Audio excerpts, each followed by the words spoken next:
Apa kabar warga Nusantara? Jumpa lagi di channel Sok Tahu.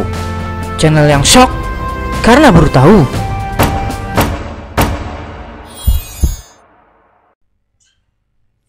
Salah satu peristiwa kelam di masa bersiap yang cukup terkenal adalah tragedi Gedoran Depok.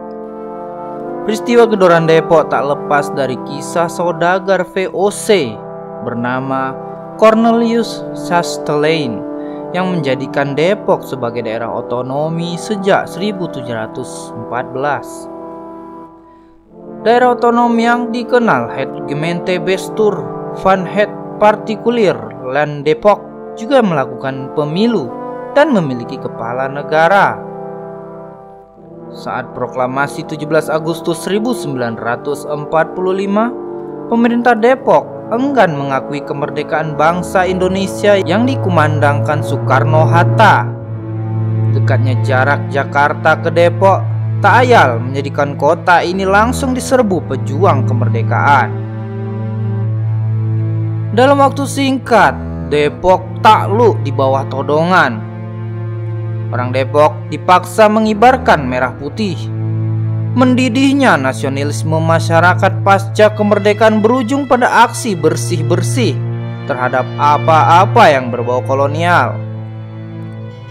Orang-orang Belanda dan mereka yang dianggap kaki tangannya pun diberantas, termasuk orang-orang pribumi yang mendapat julukan Belanda Depok. Sebutan Belanda Depok santer terdengar di kehidupan sehari-hari. Biasanya, sebutan ini ditujukan untuk sekelompok orang Depok yang memiliki marga kebelanda-belandaan. Namun, kelompok orang itu tidak berkulit putih ataupun berhidung mancung, layaknya ras khas Kaukasoid yang menjadi ciri khas orang Eropa. Mereka sesungguhnya adalah keturunan pribumi yang memiliki keterkaitan dengan era kolonialisme di masa silam. Mayoritas mereka adalah budak asal Bali, Sulawesi, dan wilayah timur. Mereka dibawa oleh saudagar kaya bernama Cornelius Chastelain pada abad ke-17 yang kemudian dimerdekakan. Mereka juga diberi nama-nama Eropa, terdidik secara Eropa, menganut agama Eropa, tetapi mereka sebenarnya punya kedekatan dengan masyarakat pribumi. Beda nasib. Cornelius Chastelain, seorang saudagar senior dari Benteng Batavia, tengah memperluas daerah pertaniannya saat itu. Ia membeli tanah di Depok seluas 1.240 hektar. Untuk menggarap tanahnya itu, Cornelius juga membeli 150 budak yang kebanyakan berasal dari Bali dan Sulawesi Selatan. Cornelius membagi budak-budak itu di dalam 12 marga Belanda. Berbeda dari budak kebanyakan yang hidup sengsara, budak Cornelius justru hidup sejahtera. Mereka hidup nyaman. Kehidupannya makin makmur setelah tuannya, Cornelius, tutup usia pada 28 Juni 1714.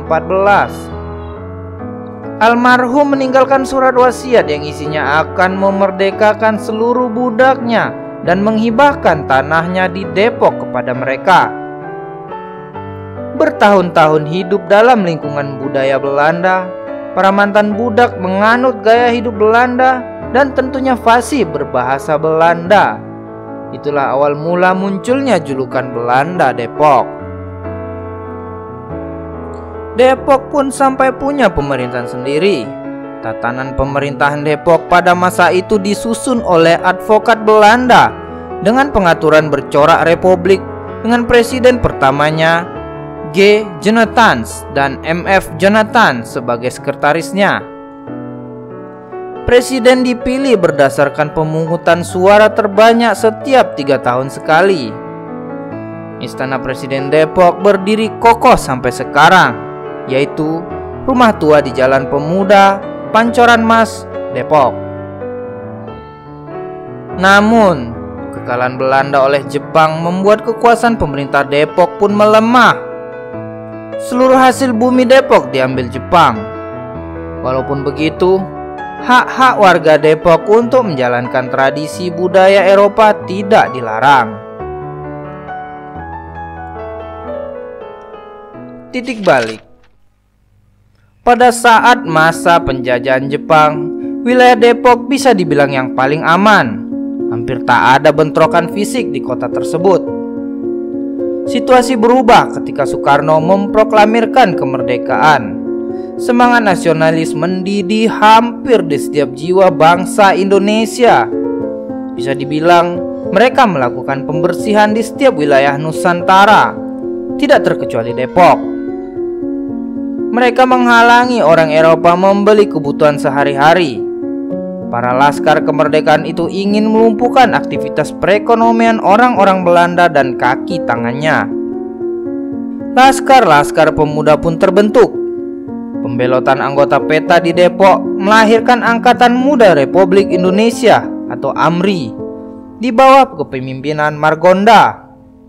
Laskar 21 di bawah pimpinan Tole Iskandar dan Pertahanan Daerah di bawah pimpinan Nisin Manyir, serta masih banyak tokoh lainnya yang beberapa dijadikan nama jalan di Depok saat ini.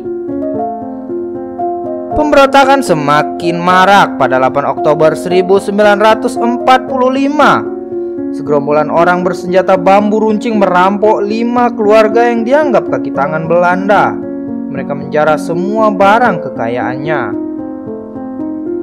Selain itu, gudang-gudang koperasi tempat penyimpanan pangan dijarah kelompok gelandangan. Lalu pada 11 Oktober, sekitar 4.000 orang datang ke Depok. Rombongan itu merampok dan mengobrak-abrik rumah-rumah dan mengusir penghuninya, terutama penduduk Kristen Eropa. Menyisakan trauma. Kejadian tersebut terdapat kemiripan dengan peristiwa kerusuhan 1998, di mana banyak toko-toko bertuliskan milik pribumi. Saat Gedoran Depok meletus, beberapa orang Depok ada yang mengamankan diri di rumah jongosnya atau berlindung di rumah-rumah orang kampung di luar Depok. Melihat kerusuhan itu, polisi pemerintahan Republik Indonesia pun bergeming. Mereka hanya bisa menonton kekerasan itu terjadi saat ratusan orang-orang bersenjata memasuki Kekstrat yang sekarang bernama Jalan Pemuda, Depok. Mereka menjarah barang-barang dari rumah-rumah di sana.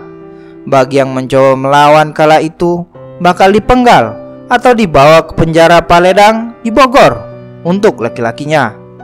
Sedangkan perempuan dan anak-anak di bawah usia 13 tahun ditempatkan di gedung Gemeente Bestur yang merupakan pusat pemerintahan saat itu. Saat ini menjadi Rumah Sakit Harapan. Namun, peristiwa ini tak berlangsung lama karena Netherlands Indies Civil Administration atau NICA kembali berhasil menguasai Depok dan menggandeng sekutu dan membebaskan mereka yang ditahan di Gemeente Bestur. Dampak dari peristiwa Gedoran Depok bahkan dirasakan sampai beberapa tahun kemudian. Bahkan hampir semua yang mengalami langsung kejadian tersebut merasa trauma. Peristiwa Oktober 1945 tersebut menimbulkan trauma mendalam bagi para korban maupun keluarganya. Oleh sebab itu, hampir seluruh anggota komunitas yang mengalami kejadian tersebut enggan bercerita.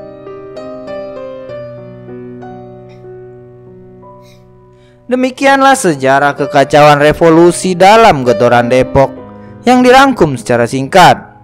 Apabila ada pendapat lain dari warga Nusantara, juga hal yang salah dalam saya menyampaikan. Mohon maaf yang sebesar-besarnya, dan saya harapkan komentarnya apabila ada hal yang masih tidak sesuai dan silap, agar sama-sama kita membangun untuk menjadi tahu apa yang belum diketahui. Terima kasih sudah menyaksikan videonya hingga selesai. Tetap jaga kebersamaan dan kekompakan se-Nusantara. Sampai jumpa.